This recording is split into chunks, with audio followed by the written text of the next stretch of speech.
Olá, tudo bem com vocês?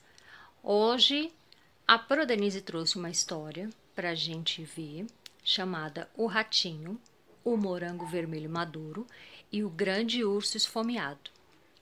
Então, prestem atenção nessa historinha que ela é bem legal. O Ratinho, o Morango Vermelho Maduro e o Grande Urso Esfomeado. Oi, Ratinho, o que você está fazendo? Ah, já sei. Você vai colher aquele morango vermelho maduro, né?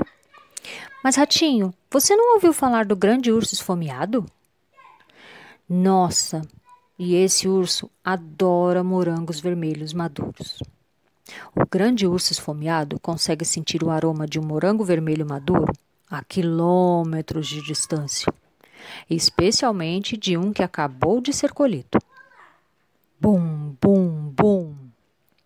O urso vai marchar pela floresta com suas enormes patas e farejar e encontrar o morango, não importa onde ele esteja escondido, ou quem estiver guardando, ou mesmo se estiver disfarçado.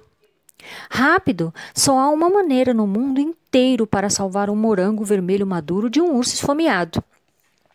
Corte-o em dois, divida a metade comigo e nós dois vamos comê-lo todinho.